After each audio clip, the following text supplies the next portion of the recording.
This is a massive W. So there I was today, ready to boot up F1 Manager 24 to continue my create a team career mode. You know, we're just on the horizon of season 7. But no. Frontier, they have decided to absolutely cook because there was no indication this was about to drop or happen. But they've dropped an update, which is not out of the ordinary. They've dropped plenty of updates. But scrolling through this is actually a surprisingly big update with a buttload of different new features to the game. It's not like a patch fix. Like, there's no even patch notes of things they're fixing. This is literally a new patch to drop a whole load of features that are all fan requested. They've been listening to the community, listening to what people have been saying, and they've done a madness. They've absolutely done a madness. Take notes, EA. This is how you do in-game cycle updates. Meaningful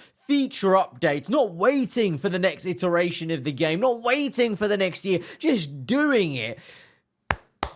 GG's Frontier, GG's. And you're going to see why as we go on through this article. So it's update 1.9 and it's a feature deep dive. And oh boy, is it, we need to dive deep into it because there's actually so much to look at here. You know, previous patches, like I said, have just been a list of like, oh, we fixed this, we fixed that, we fixed this. This is all just new features. There's not even a single mention of things they've fixed. This is just new stuff they've wholly made for the game now to add in. And the first thing, as you can clearly see in big bold lettering, pit lane starts. Pit lane starts are now fully supported in F1 Manager 24 using real-world regulations as a base. These bring an additional layer of authenticity to the game. W. Oh, I love to see it. Frontier, you're beautiful. You're beautiful. Please keep doing this. F1 Manager 24, honestly, it already was the best manager game they've made so far.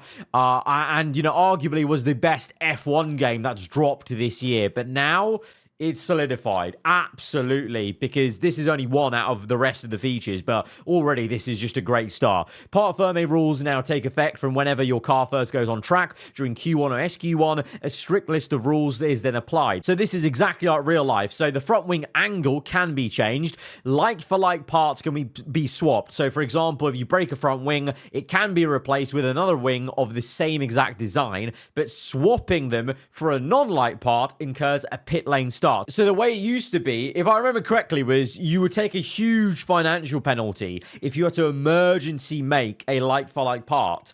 And if you didn't have a like-for-like part, I think you just couldn't even continue. You had to do that. You had to take the financial penalty. In this way, you can now strategically choose, right, okay, I can't afford to spend like what is it, like $2 million on a brand new emergency part of the latest side pod we've got. Let's say you broke the side pod.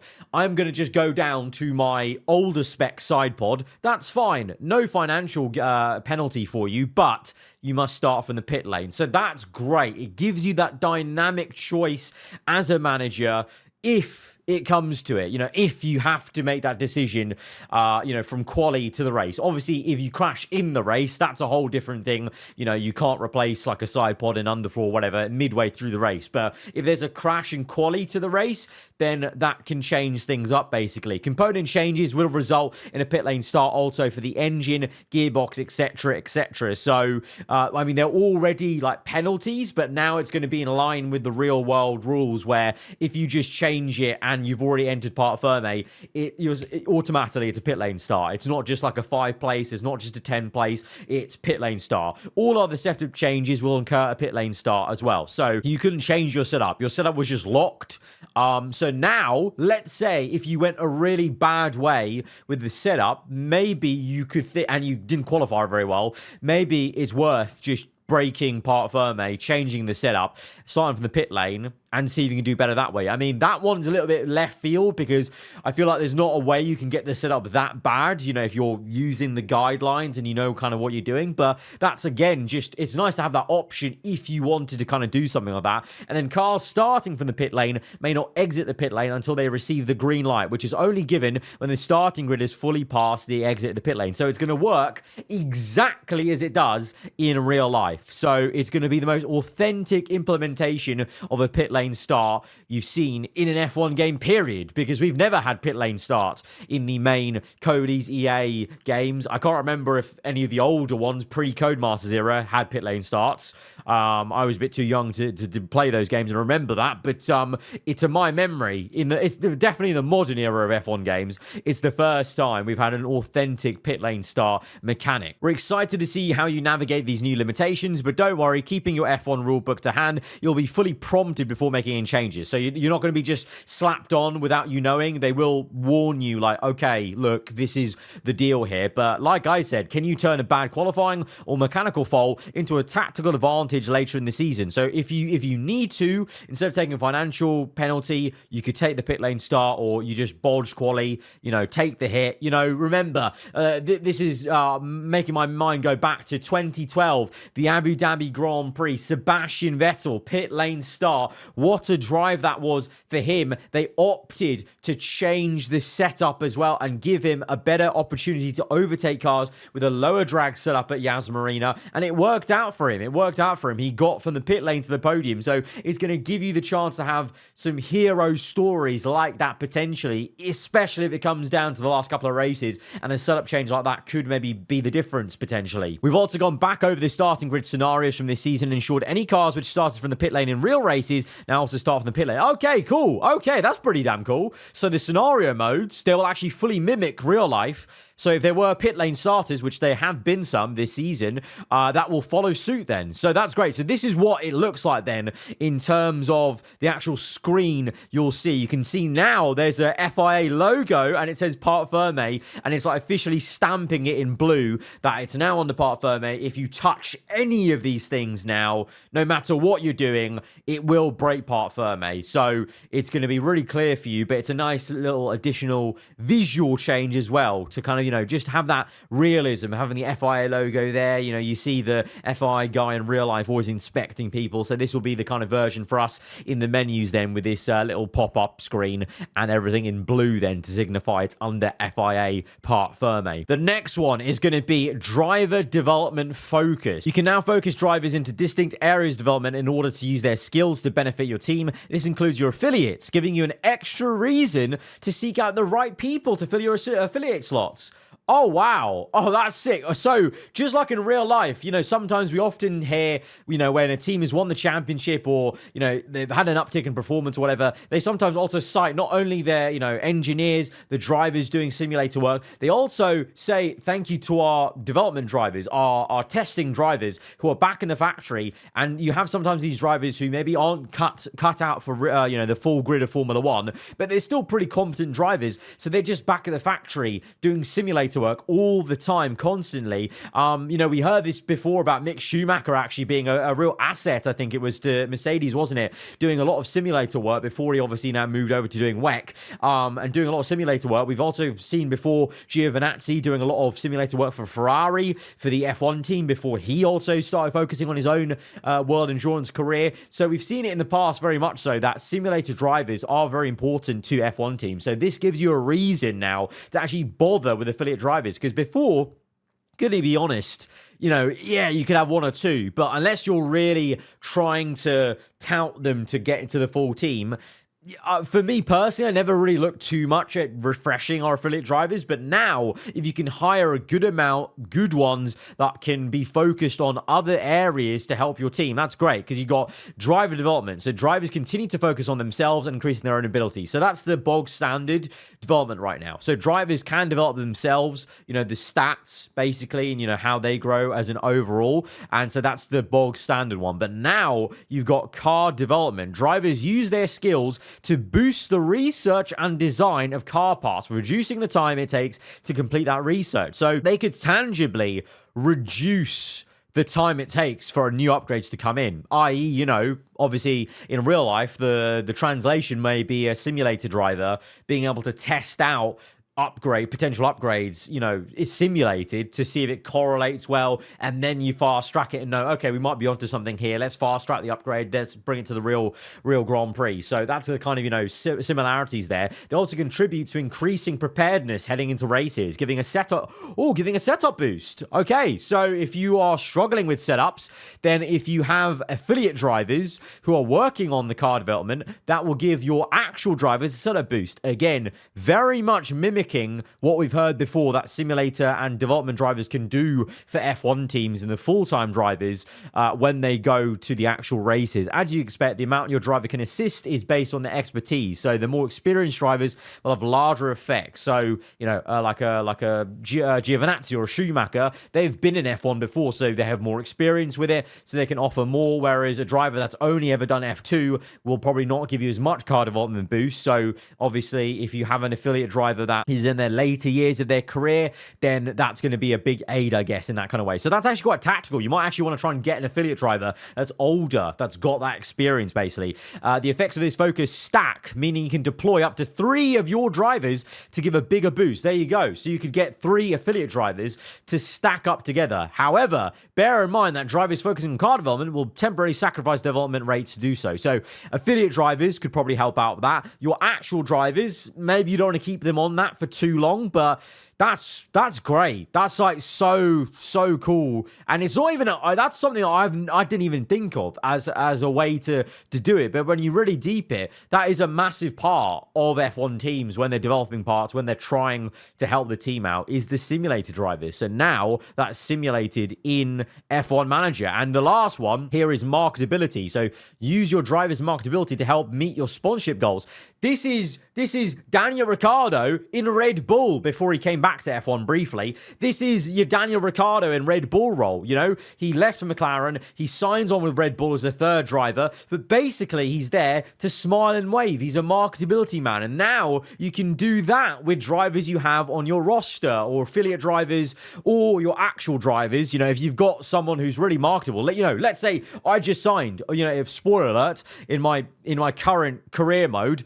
In the preseason episode that just went out yesterday, I signed Franco Colapinto. Very highly marketable, as he is in real life. So I could use him to boost the team marketability, and that will boost the team's overall ability to meet sponsorship goals, and there'll be less distraction to the wider team, it says, reducing the cost of the driver's focus. So that driver you put on that will become less focused. So there's, again, a balancing act of how much you want to move them to marketability versus their focus. But again, a really smart little bit of, a small feature, but something I didn't even think about. But when you really look at it, yeah, it makes so much sense to have stuff like this, because this really is part and parcel of real life F1 now, where you have maybe drivers in your roster that are just doing this kind of thing, or you always have to balance, how much are we pushing drivers for marketability or car development focus, and should they be focusing on themselves, and actually looking inward for how they're performing. The car's good. We don't need to worry about that. Worry about yourself. Vice versa, the other way around. So the intensity of driver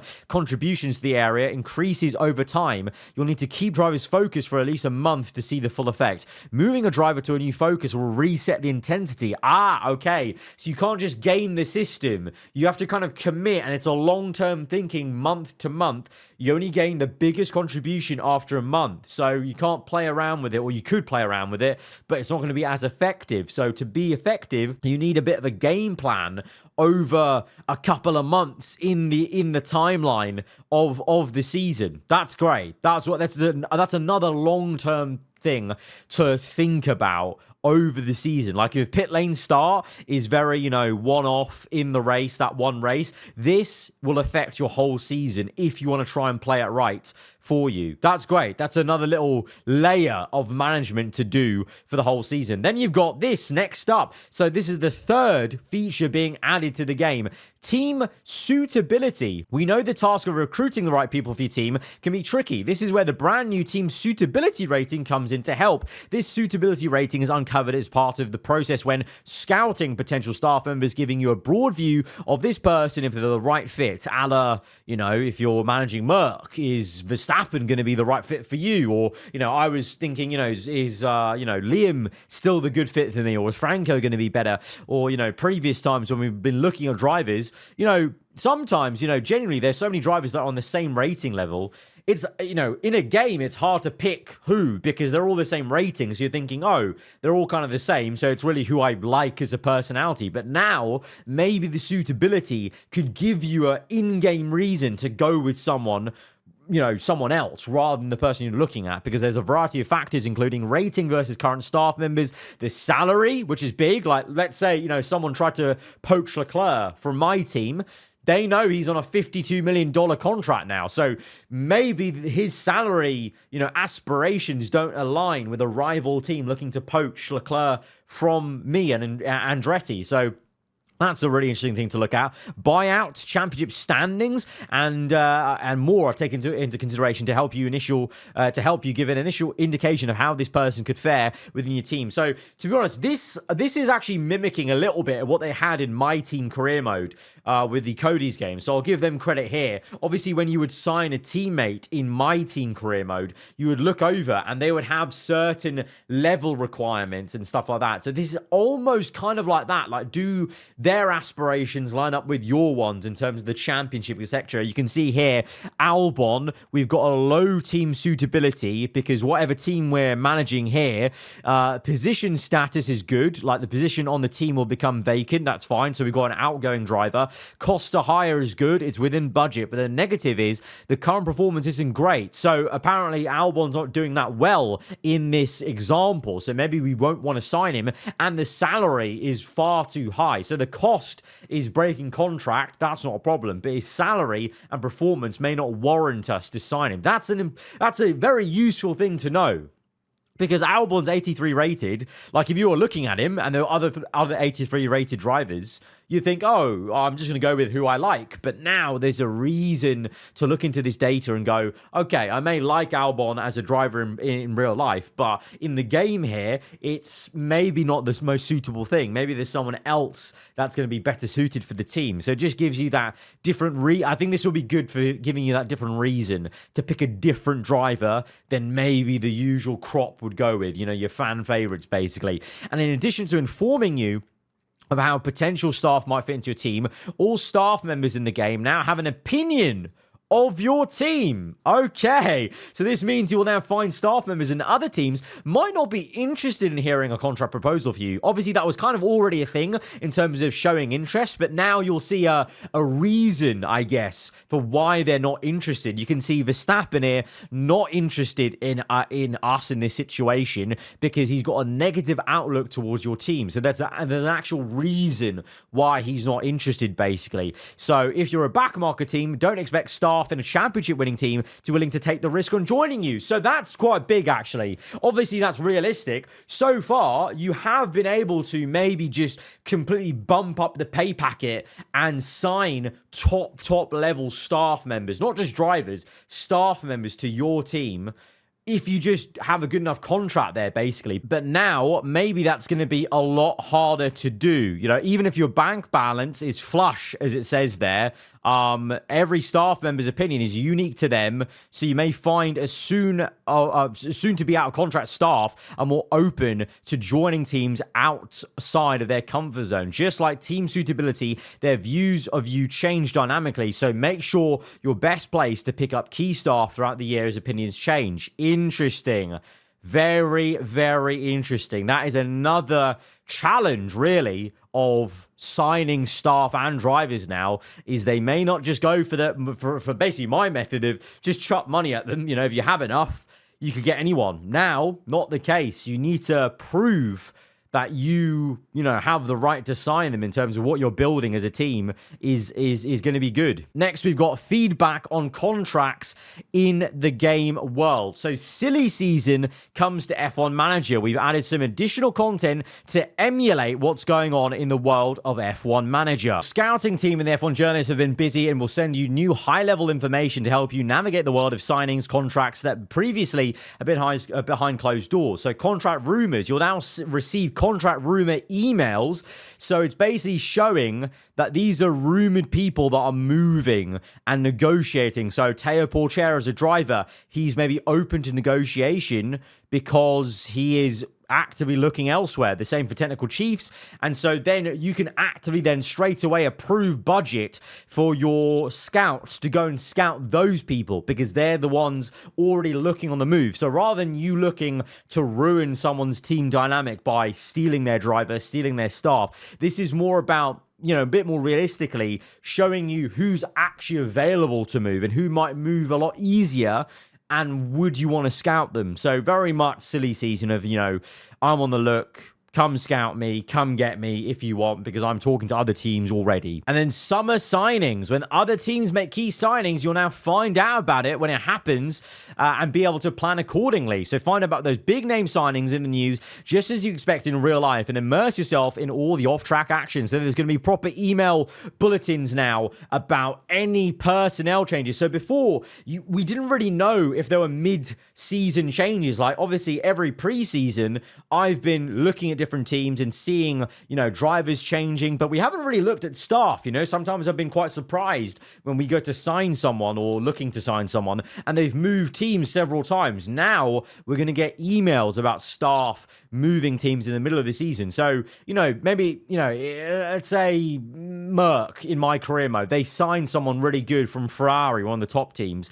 Then maybe that shows us, okay, so if they start to improve, maybe that's why, because they've signed this better staff member who's actually making an impact there. So it'll be good to actually know that in the season, so it actually feels like there's a kind of, you know, moving, you know, real world going on beyond your main menu, basically, of like the AI actually making these kind of deals. And then finally, we've got engine payments. We've been listening to your feedback and we're making a slight change to how you pay for your engine. So instead of a lump sum, we'll now be making installment-based payments to spread the cost over the year, payable on the first of each month. This should help budgeting for your team and ensure you don't have a difficult start to the year, especially in Season 2 when your engine payment is first due. Okay, this will take effect from the next new season you experience. So this is going to actually stop, you know, that whole thing where I joined Andretti and we had only 500,000 left. Now, maybe you won't have a situation like that because you can spread your engine payments. It seems like you can maybe choose to do that, so you could do it in one go, maybe, or it automatically gets spread. But either way, that's definitely going to maybe make it a little bit calmer, because at the start of the season, sometimes it is a bit ridiculous how little money you do have to start off with before that first sponsor plan comes in. But F1 Manager, they have absolutely cooked. How many features is that? 1, 2, 3, 4, 5. 5 pretty decently sized features. To say it's November, you know, we're coming up to about halfway through the life cycle of this game, and we're coming, you know, we're 1 month away from 2025, a new year. They absolutely didn't have to do 5 new features that tangibly change the gameplay of F1 Manager career modes, you know, because, you know, not even like EA and Cody's F1, just the games industry as a whole, like sports games going into the next year, you kind of would think with every sports game, oh, they're not gonna, you know, do any kind of big feature updates, maybe some small little, you know, visual changes, some bug fixes or whatever. But this is more like a proper, like, oh, well, this is almost like a live service kind of update of like these 5 features. But they could have very easily, you know, let's not lie, they could have very easily waited and put this stuff in F1 Manager 25, and we would have gone, oh, holy hell, like these 5 new features into the game on top of whatever the hell they're cooking up for next year's game. So this is, you know, I've got to say a massive kudos to Frontier, to F1 Manager. I mean, it kind of almost begs the question, what are they cooking up for F1 Manager 25? If they're willing to do these 5 feature updates in this year's game, does that mean they've got so much else on their plate for next year's game that they're like, oh yeah, let's just push this out now? What's the point of saving it? Because there's no need to try and save it for the sake of, you know, like marketing or like, oh, look at how many features we've got. They're just happy to put it out for this year's game. I mean, that's mad. That's great. So yeah, more of this, please. I mean, this is certainly solidifying F1 Manager and Frontier this year as being hands down the best F1 game that's come out in 2024 for sure. Yeah, really really great update. So that is why there's not actually going to be a career mode today. That'll be tomorrow now, because I need to actually update my game with this thing, so that we can move forward into the new season with these lovely new features, which we'll be able to enjoy for the upcoming and future seasons on the series. So guys, if you have enjoyed this overview of the update, I thought it was very important to bring a video like this, just going over all the updates, because I've done similar videos for F1 24, so it's only fair I do it when there's something like this for F1 Manager, and especially because it's so big. Like, I had no clue this was coming, was genuinely surprised to see the patch notes for this. I thought it was just going to be a bug fix, so I had to make a video on it, because I'm sure it's going to surprise a lot of you as it did me. So yeah, if you have enjoyed it, hit the like button, let me know what you thought in the comments below. If you're around here, then do get subscribed for weekly Formula 1 content. I'll see you guys next time. Goodbye.